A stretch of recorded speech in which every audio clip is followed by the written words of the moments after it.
Hey everybody, it's me Fergoli here, and today we are back with part 8 of my 1 pound closed loop system demo from Value Vacs. This will be a semi-quick video and a prequel to the upcoming video, a look at the 0.9 cubic foot vacuum oven from Value Vacs, as well as my purging techniques. As you may have noticed, this 5 or 6 part video series has turned into a 10 to 12 part video series. I keep finding more of my process to share, and Value Vacs keeps sending me more equipment to demo for you guys, so I will continue to make these videos for you. That being said, I wanted to share one of the lightest color slabs I've ever run, as well as one of the most potent. This is a fresh frozen Grapefruit Durban live resin nug run. For those of you that don't know what that means, I'll explain. Fresh frozen refers to immediately freezing your material as soon as it is harvested and prepped. Before curing or even drying, the plant is de-leafed, slightly trimmed, de-stemmed, then immediately put into Ziploc bags and into the freezer. Grapefruit Durban is, of course, the strain name, one that is heavy sativa leaner with a very intense and spot-on grapefruit taste and aroma. Live resin is similar to the term fresh frozen, but not all live resin material is frozen. You could, for example, immediately pack your materials column with a freshly harvested plant to produce live resin without ever freezing it.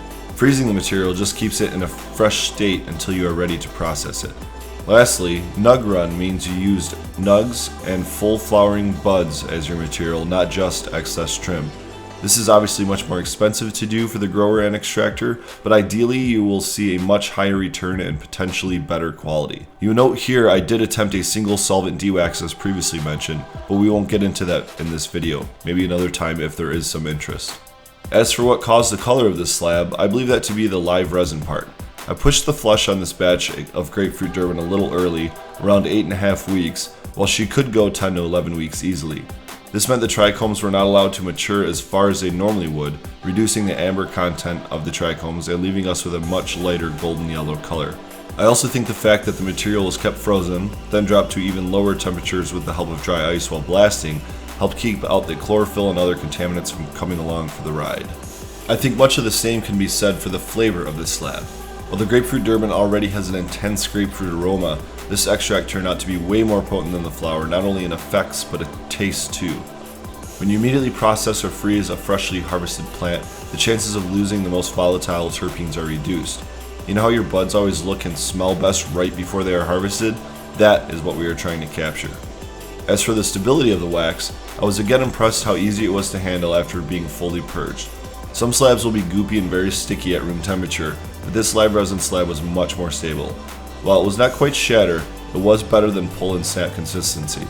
One patient did note, however, that a long day in the summer heat caused it to turn into what is commonly called sugar wax. Almost like slightly moist, superfine sand. I will leave you here with a sneak peek at this same slab in the Value Vacs vacuum oven. Check out my Instagram at Fergoli for tons of photos on the oven already in action, more photos of this live resin slab, and much more. Don't forget to give this video a thumbs up, subscribe if you haven't already, and share it to help my channel grow.